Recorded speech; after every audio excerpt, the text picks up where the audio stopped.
Alors, ce matin, je voulais vous saluer tous dans ce monde d'après dont on nous parle tant.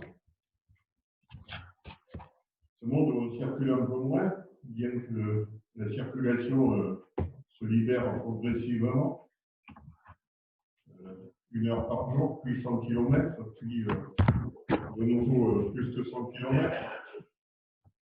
Un monde nouveau d'après qui succède à un où on s'est déplacé beaucoup, et justement, ça tombe bien, puisque ce matin, le thème qui m'échappe à l'instant, c'est justement étrangers et voyageurs sur cette terre. Donc, je voudrais parler un peu du thème du voyage. Comment aborder ce monde d'après? Qu'est-ce que cela implique pour nous, individuellement, en tant qu'Église, en tant que communauté? Et effectivement, je suis parti sur ce verset de 1 Pierre, chapitre 2, verset 11. Alors, ça ne sera pas affiché, mais il est facile à retrouver.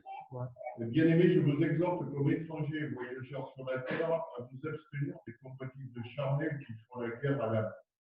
Donc, il est question d'un peuple qui est qualifié d'étrangers et voyageurs sur la terre. Vous êtes étrangers et voyageurs sur la terre. C'est ainsi que dans 1 Pierre, on trouve cette qualification. Alors, ce matin, j'aimerais qu'on se place un petit peu, non pas dans l'attitude du chrétien envers les étrangers, bien que ça mériterait largement les étrangers à notre pays, par exemple. Ça mériterait en soi déjà des développements, mais en nous rappelant que nous sommes aussi étrangers et voyageurs sur la terre, qui a le sens beaucoup plus étendu spirituellement parlant. L'étranger n'est pas seulement celui qui est en face de nous, c'est aussi nous-mêmes dans la qualification biblique. En quoi est-ce important de vivre cette réalité? Ben, on va voir ça en partageant d'autres textes. Et un deuxième texte qui fonde ma réflexion ce matin, c'est Hébreux, dans le livre des Hébreux, chapitre 11, versets 13 à 16. Mais surtout le verset 13. Alors, vous pouvez dérouler la lecture, mais ce matin, je vais surtout m'axer sur le premier. Hébreux 11, verset 13. C'est dans la foi qu'ils sont tous morts, sans avoir obtenu les choses promises, mais ils les ont vues et saluées de loin, reconnaissant qu'ils étaient étrangers et voyageurs sur la terre. Reconnaissant qu'ils étaient étrangers et voyageurs sur la terre. Donc, on va retrouver dans Hébreux cette qualification d'étrangers et voyageurs sur la terre. Et dans le verset 14, dans cet épître aux Hébreux, il est précisé, ceux qui parlent ainsi montrent qu'ils cherchent une patrie. Ils cherchent une patrie.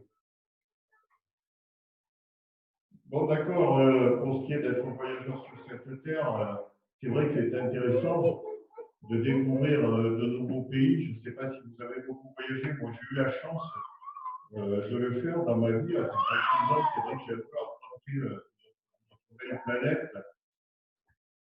Et c'est vrai que, quelque part, le déplacement territorial, géographique est toujours intéressant. Le choc culturel, la variation culturelle, même s'il y avait la mondialisation, elle a tendance à s'atténuer.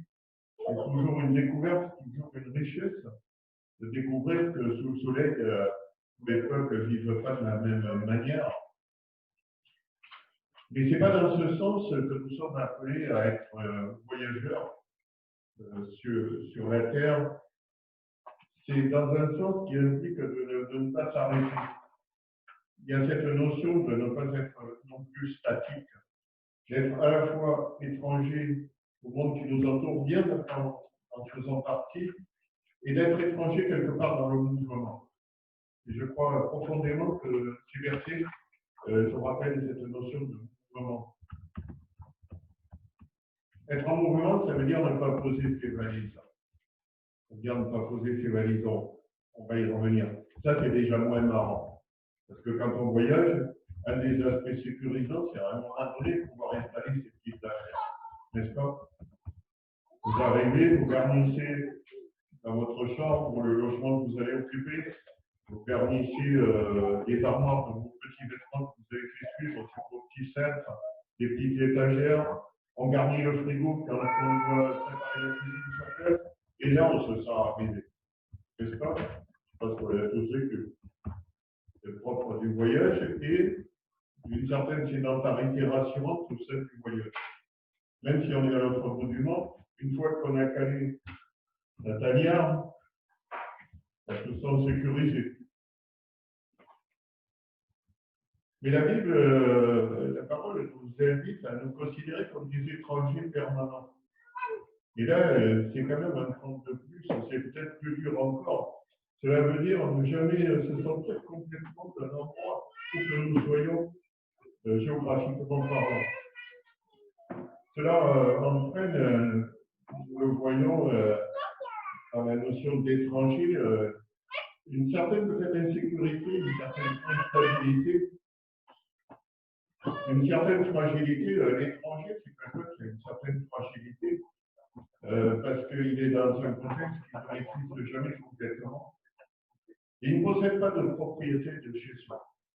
Peut-être ça, c'est le plus important. Alors, j'aimerais ce matin faire un petit focus sur deux façons de vivre cette enveloppe de voyageurs et d'étrangers. La réalité, d'abord, qui relève de notre tendance naturelle à tous, notre tendance naturelle de vivre, et d'autre part, celle à laquelle Dieu nous appelle à travers sa parole. Alors, celle que nous vivons, et je l'ai déjà évoqué à l'instant, se rapproche peut-être d'une vie où nous sommes installés plus ou moins tranquillement, mais en tout cas, où nous devons poser nos valises. C'est très humain de poser ces valises. Sans avoir à les refaire régulièrement, nous avons facilement, et c'est naturel, plutôt l'aspiration de ne pas quitter notre zone de confort. Nous avons toujours une zone de confort qui fait notre tranquillité ou notre paix individuelle.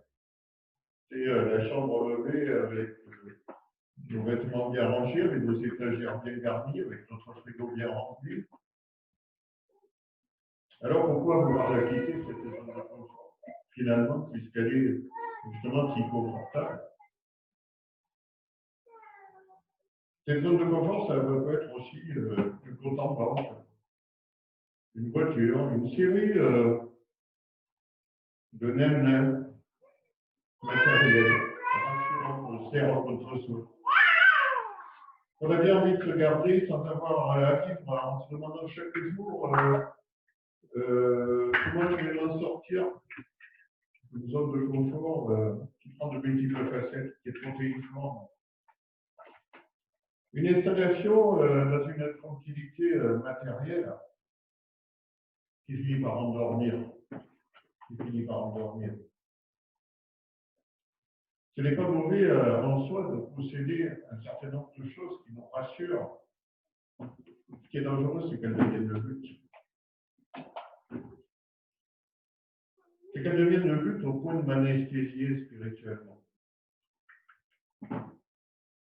Quand j'arrête d'être en marche spirituellement parlant, le risque, c'est peut-être de me contenter de ce que je suis. Quand la Bible nous appelle à être étrangers et voyageurs, c'est toujours dans cette notion de mouvement. Et il faut le voir vraiment de façon spirituelle. Quand l'apôtre Pierre rappelle que le chrétien est étranger et voyageur sur la terre, étranger et voyageur sur la terre, c'est en mouvement, sans céder au désir de l'homme livré à lui-même, dans son souci de tranquillité, de sédentarité, sans devenir quelqu'un de statique. Et on peut devenir statique dans la foi.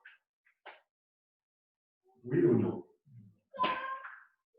On peut se contenter de ce qu'on a sans chercher plus loin ce qu'on pourrait avoir, en oubliant qu'il y a toujours des zones de progression de notre vie spirituelle.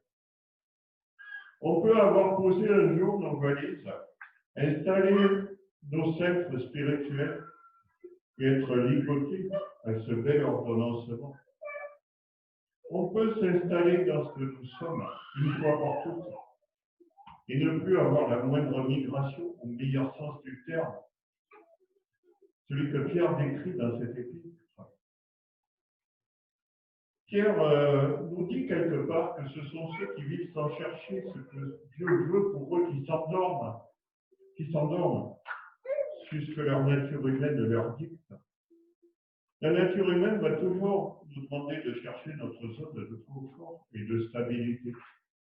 Or, la foi, c'est une foi qui est en mouvement. La vie avec le Seigneur, c'est une vie qui est en mouvement. Quand le mouvement cesse, on s'endort. Quand on s'endort trop longtemps, on meurt. Excusez-moi, c'est un peu dur. Quand j'oublie que je suis étranger et voyageur sur cette terre, je m'arrête.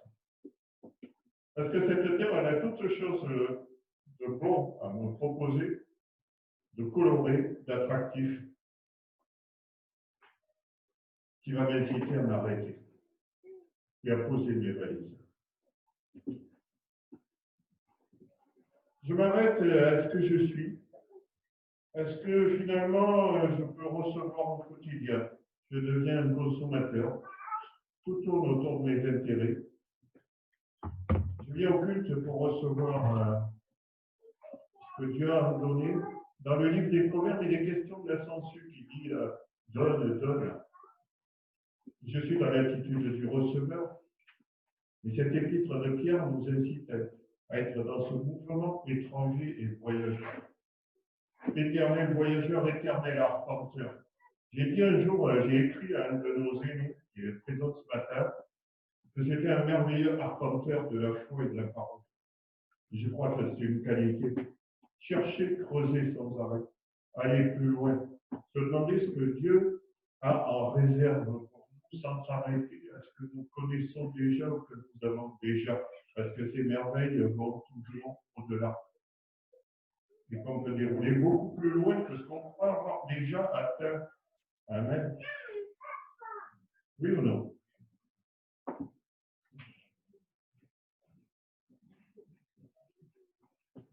Alors, la dimension à laquelle Dieu m'appelle, elle se résume dans ce que Pierre dit. Le chrétien qui accepte d'être étranger et voyageur sur la terre comprend qu'il vit dans un monde où tout est loin d'être parfait. Et je crois que les périodes que nous venons de vivre nous le disent et que peut-être il y aura d'autres périodes comme ça, égales, on n'en sait rien. Le chrétien qui s'installe se laisse endormir et trouve normal tout ce qui se pratique. Il est pris dans ce courant largement consensuel, alors que la parole nous invite à être souvent à contre-courant. Être étranger, c'est aussi avoir un regard, si vous me permettez, décalé. C'est avoir des petites interrogations culturelles sur ce qui nous entoure, ou de grosses interrogations, c'est avoir des remises en question de ce qui semble complètement accepté, consensuel et largement majoritaire. Être étranger, c'est avoir ce regard différent. Moi, j'ai eu un oncle d'origine russe qui avait une vraie mentalité slave. Et c'était intéressant de voir comment il pouvait considérer certaines choses que nous, Français, on trouvait tout à fait normales et intégrées. Dans sa mentalité slave, il y avait des choses qui ne fonctionnaient pas de la même façon. C'était intéressant. Et je crois que le chrétien doit avoir ce regard un peu décalé.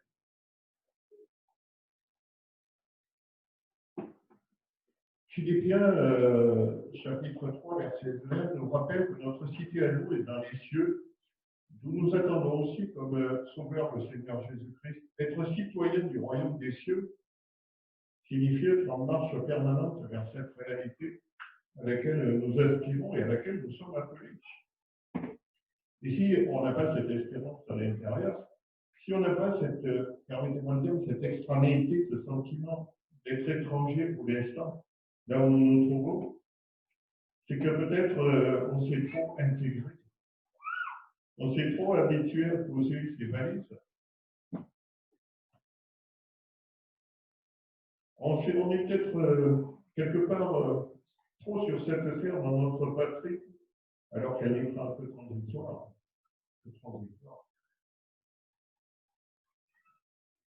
Le risque, c'est peut-être d'avoir nos pensées trop dirigées vers les choses de ce monde au détriment de celui à venir.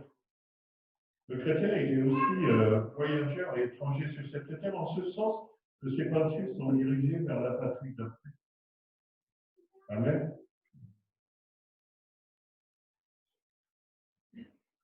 Jésus avait fait réfléchir ses disciples en leur disant qu'ils étaient dans le monde, mais pas du monde. La parole nous dit que nous sommes le sel de la terre. Or, le sel, il se trouve dans un plat, mais il est apporté de l'extérieur dans ce plat. D'accord?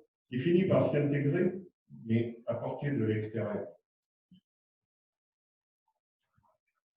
Jean, chapitre 17, verset 16, nous dit « Ils ne sont pas du monde comme moi, je ne suis pas du monde. » Vous savez que ça me fait peur quand, dans l'expression française, on parle d'un homme du monde. C'est terrible. C'est souvent une intégration très mondaine.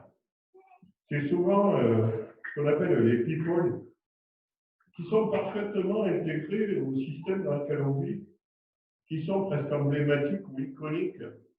Et souvent, ça se termine très mal. Non? Souvent, ça se termine très mal. On dit que c'est un parfait homme du monde, et quelques années après, parfois il se suicide, ils sont pris dans l'alcool, dans toutes sortes de choses, dans des scandales. Au départ, on va dire, oh, c'est un homme ou une femme du monde. Alors oui, on est de passage des voyageurs vers le ciel, quand bien même on dit 99 ans, quand bien même l'espérance de vie s'allonge. Vous savez, moi je pense que la vie sur cette terre, c'est un stage probatoire, de plus ou moins longue durée selon ce qui est réservé à chacun d'entre nous, un stage probatoire. Pas un but en soi, pas une finalité, un passage d'observation qui détermine la suite. Paul, en rappelant que nous sommes citoyens du royaume des cieux, donne la perspective d'un changement profond pour chacun. Mais notre cité à nous est dans les cieux, nous nous attendons aussi comme un sauveur le Seigneur Jésus-Christ. Le verset suivant, 21, nous fait une merveilleuse promesse qui transformera le corps de notre humiliation en le rendant semblable au corps de sa gloire par le pouvoir qu'il a de s'assujettir toutes choses. Ce fameux corps glorieux, qui est une promesse pour tout chrétien. Alors c'est vrai que quand on n'a aucun accroc dans sa santé, qu'on mène une vie en pleine forme, qu'on est dans la toute-puissance humaine ou charnelle, peut-être que ce corps glorieux, finalement, ça ne nous intéresse pas trop, ou on n'y prête pas trop attention. Et force est de constater que chez nombreux d'entre nous, le corps physique, ça peut devenir un redoutable instrument de supplice. Ça peut devenir lourdeur au fur et à mesure que les années passent, excusez-moi le terme. Ça peut devenir lourd à porter. Moi, j'ai coutume de dire que je vis dans un local insalubre, mais qu'en tant que locataire, je suis heureux dans ce local insalubre. Parce que j'ai traversé un certain nombre d'inconforts physiques et pire que ça. Et Christ nous appelle à endosser un corps glorieux.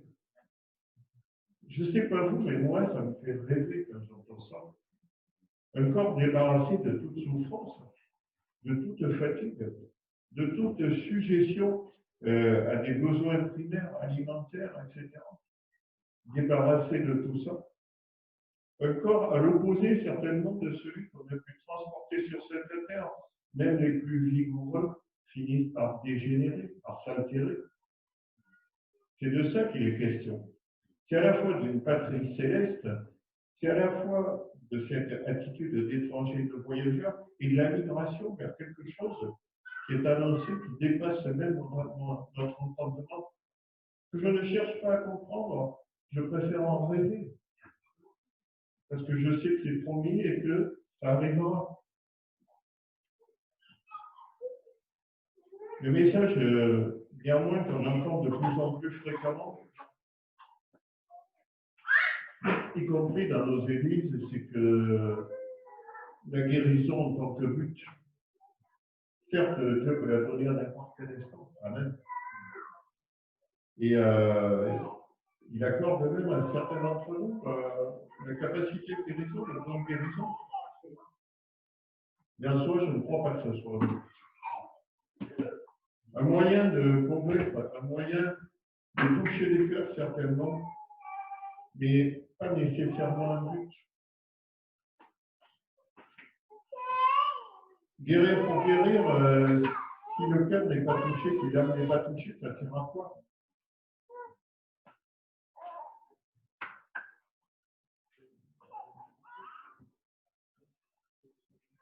La perspective que nous donne la parole, c'est d'une cité, d'un pays, d'une nation céleste, où il n'y aura plus de larmes, plus de douleur.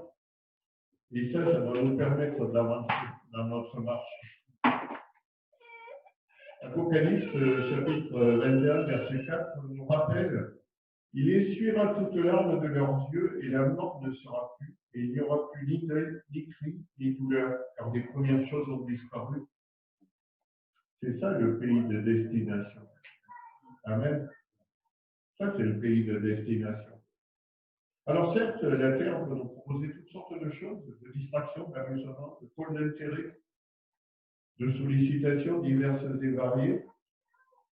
Mais, et nous l'avons vu toutes ces dernières semaines et ces derniers mois, c'est aussi un endroit où la mort sévit, où la souffrance sévit, où la dégénérescence du corps sévit tous les jours un peu plus.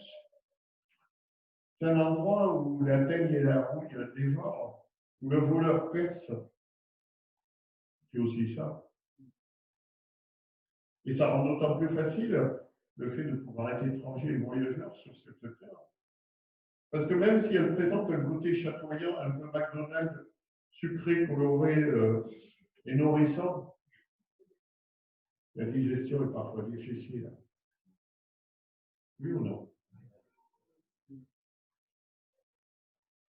L'auteur de l'Épître aux Hébreux, chapitre 11, versets 13 à 16, parle de ces géants de la foi qui, malgré ce qu'ils n'ont pas pu se réaliser, attendaient une autre patrie. Attendaient une autre patrie qu'ils ont gagnée à l'heure actuelle, où ils sont.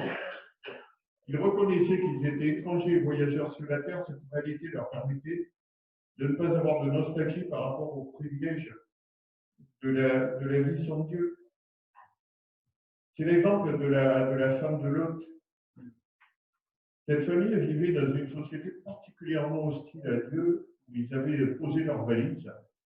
Ils les avaient même posées tellement qu'ils n'y vivaient plus comme étrangers.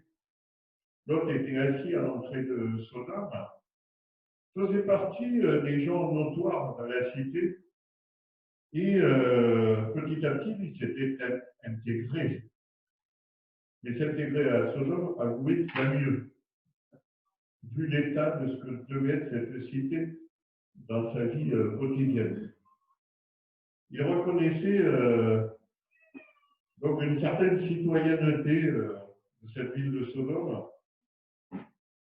Et quand ils ont été appelés par Dieu à être voyageurs, c'est-à-dire à quitter la ville, et ils ont été invités par ces anges qui leur ont dit sans équivoque que la ville a été condamnée.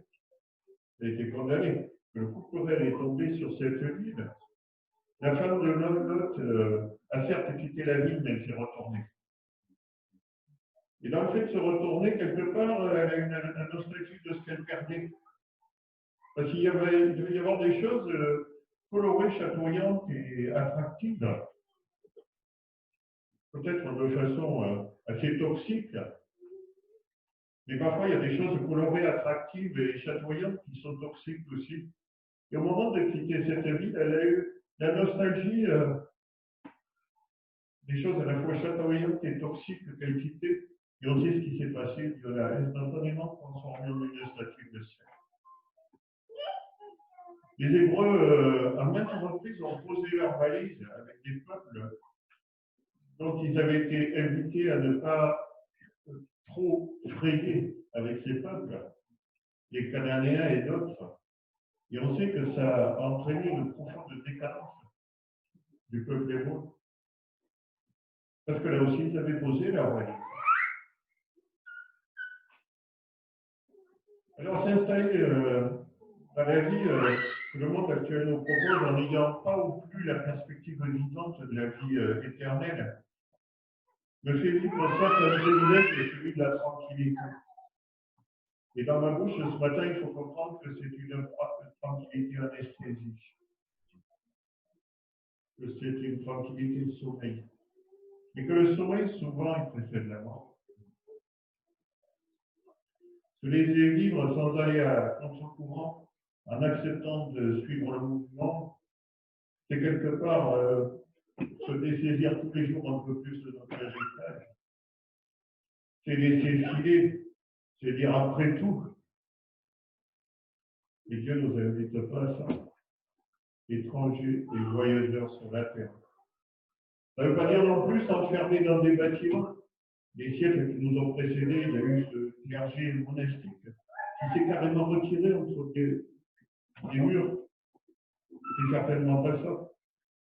Vous êtes dans le monde, mais vous n'êtes pas du monde. C'est être voyageur vers un mouvement, pas cloîtré dans le monde, mais en gardant cette mentalité d'étranger au sens spirituel. Vous savez, pendant pas mal d'années, avec mon père, j'allais à la pêche. Et parfois, les après-midi, quand il faisait chaud, on avait un petit moment de somnolence. Et c'est le moment où le poisson attendait pour venir mordre. Et comme la canne n'était pas surveillée, quand on relevait, ben, il y avait l'hameçon et puis il y avait des lambeaux de la pâte dessus. On avait coupé une prise. Dans la vie spirituelle, je pense qu'effectivement, ce sommeil, c'est une possibilité. Le moment où on se met à somnoler, on a posé ses valises, où on pense que quelque part, on a déjà fait le tour et où on peut s'arrêter. C'est le moment où on loupe beaucoup de choses avec lui. C'est le moment où il y a une progression qui vous serait promise, qui aurait encore de nombreuses étapes, qui s'interrompent. Peut-être temporairement, mais peut-être définitivement. Peut-être on tombe dans cette immobilité dangereuse, ce qui veut dire parfois l'arrêt. Le fait de s'installer trop fait perdre ce mouvement et cette espérance. On cherche essentiellement, comme beaucoup de celles et ceux qui nous entourent, à profiter de la vie. On est dans une société très hédoniste. On nous dit que, on entend parfois, on ne vit qu'une fois.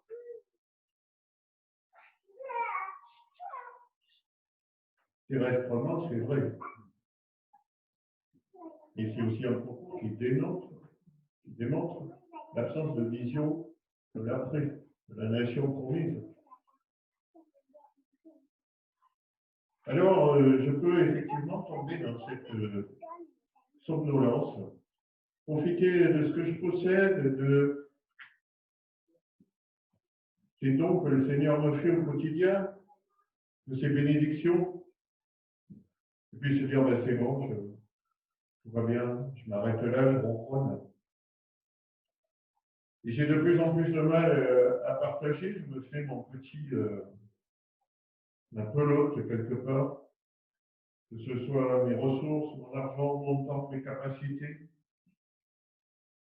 Peut-être un égocentrisme s'installe, peut-être une perte de vision s'installe. Je peux aller plus loin et avancer un argument trompeur en moi-même, me dire que c'est grâce à mes efforts, à mon intelligence, à mes capacités, à plein de choses issues de moi-même, que j'ai acquis toutes ces choses. Perdre le contact avec le fait que toutes ces valises ou cette installation, c'est Dieu et lui seul qui me les a accordées. Est-ce que je ne profite pas tous les jours du pardon de Dieu, de son accueil, tout en continuant ma vie sans rêver certaines choses? en ayant perdu de vue cette progression de la relation avec lui? Est-ce que je ne profite pas des bénédictions de Dieu tous les jours, tout en restant au chômage dans le service pour Dieu? Est-ce que je n'encaisse pas sans jamais décaisser pour Dieu? Est-ce que je suis reconnaissant pour ces merveilleuses allocations divines, c'est-à-dire les bénédictions de chaque jour, de chaque instant? Ce que je trouve normal de la part de Dieu pour moi, est-ce que j'en ai bien conscience? Est-ce que c'est pas tomber dans une trame des jours, un peu comme une tapisserie? On finit par ne plus le voir. Le fait de se reconnaître étranger et voyageur aide à comprendre au quotidien le miracle que représente la présence de Dieu dans notre vie, mais aussi la marge de progression que nous avons toutes et tous avec lui. Tous ces sentiers que nous n'avons pas encore arpentés, toutes ces personnes à qui nous n'avons pas encore parlé de la grâce de Dieu, toutes ces personnes à qui nous n'avons pas parlé des promesses de Dieu dans sa parole. Tout ce rayonnement de Dieu que nous pouvons avoir en nous-mêmes, que nous n'avons pas suffisamment partagé. Toutes ces choses dont nous sommes riches, que nous n'avons peut-être pas suffisamment partagées. Moi, vous savez, dans ce temps de confinement, je me suis dit, on est privé du partage de la parole, de sortir, de parler à des gens. Et puis, j'ai pas pu m'empêcher de faire le bilan de ce que j'avais fait jusqu'à présent. J'ai 56 ans. Je suis passé à côté de plein de choses. Il y a des tas de choses de Dieu dont je n'ai pas parlé à certaines personnes qui m'entourent, à mes voisins, des membres de ma famille.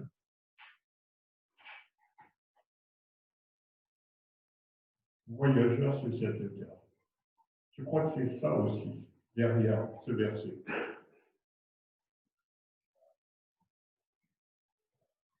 Alors, si nous n'avons pas conscience d'être des étrangers nous-mêmes, il n'est pas étonnant qu'on puisse, quelque part, avoir ce sentiment exacerbé de propriété, de valise posée, de sédentarité, et finalement se rendre assez étanche aux personnes qui nous entourent.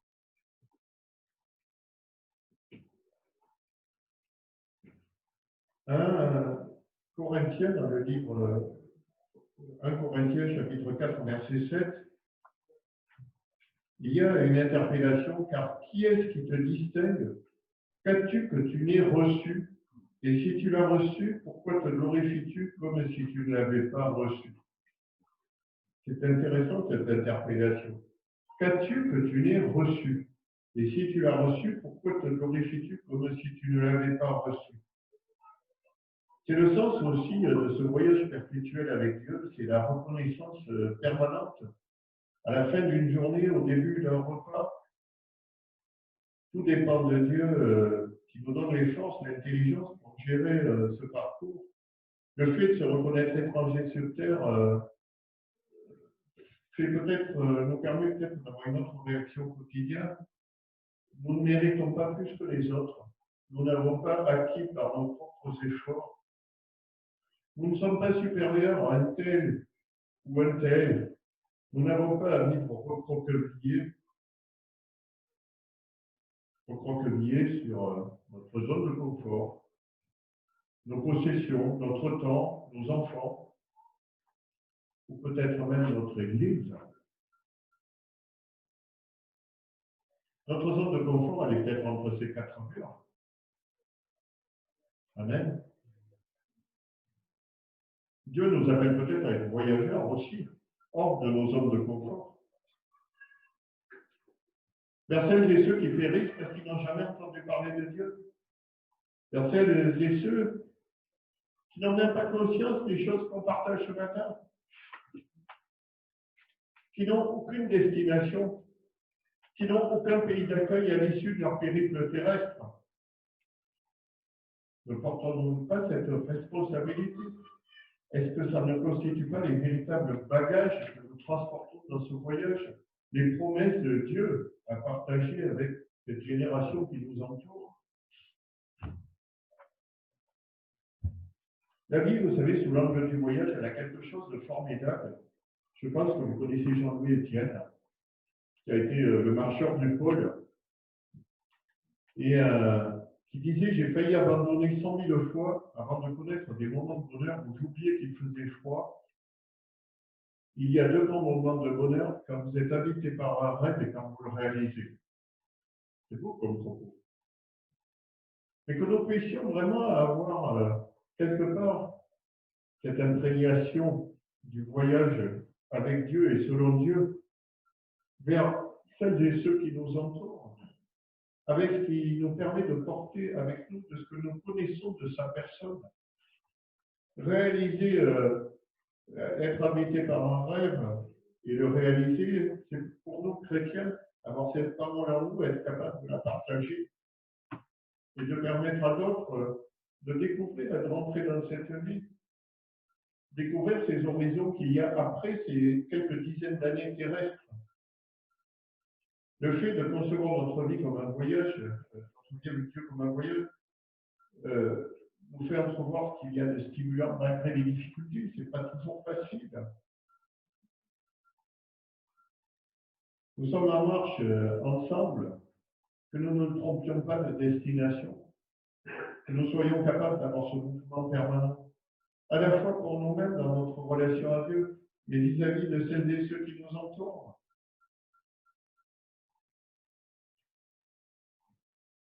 Hébreux, chapitre 12, verset 1, et je terminerai par là. Nous donc aussi, puisque nous sommes environnés d'une si grande nuée de témoins, rejetons tout fardeau et le péché qui nous enveloppe si facilement, et courons avec persévérance dans la carrière qui nous est ouverte. Et courons avec persévérance dans la carrière qui nous est ouverte de nouveau, cette notion de mouvement. Alors, frères et sœurs, amis qui êtes là ce matin, je vous invite vraiment à considérer cette formidable invitation qu'il y a dans ces quelques versets. Être étranger au meilleur sens du terme sur cette terre, être voyageur aussi, rempli des promesses de Dieu, rempli de la capacité à les partager et à avancer dans cette vie transitoire sur terre vers la patrie céleste. Amen. Que nous puissions vraiment avoir ce point de mire, ce d'autant plus que nous savons que tout est tellement fragile. Ces mois qui viennent de passer nous le rappellent. 400 000 morts à l'échelle mondiale, tant étant en France et encore tous les jours. Tout cela ne tient qu'à peu de choses. Par contre, la patrie céleste, ça reste une promesse stable. Alors que nous soyons vraiment tous les jours davantage étrangers au bon sens du terme et en route, voyageurs vers la patrie que le Seigneur nous promet. Amen. Seigneur, je veux te bénir, Seigneur, te louer ce matin. Je demandais vraiment au Seigneur de nous inspirer tous les jours davantage, Seigneur, cette vision, cette pensée de ta part, que nous puissions sans arrêt tous les jours cheminer plus, que nous puissions aussi être créatifs dans notre voyage, le réinventer à chaque instant, Seigneur, à la hauteur de ce que tu prévois pour chacun d'entre eux. Gloire à te soit rendue, merci, bénir à chacun et chacune de ceux qui sont présents ce matin, et que tu puisses vraiment ouvrir les écluses du ciel sur chacun d'entre eux. Merci Seigneur. Mon désir, tout mon bien, c'est d'être près de toi, être près de toi. Me voici à tes pieds pour être près de toi, être près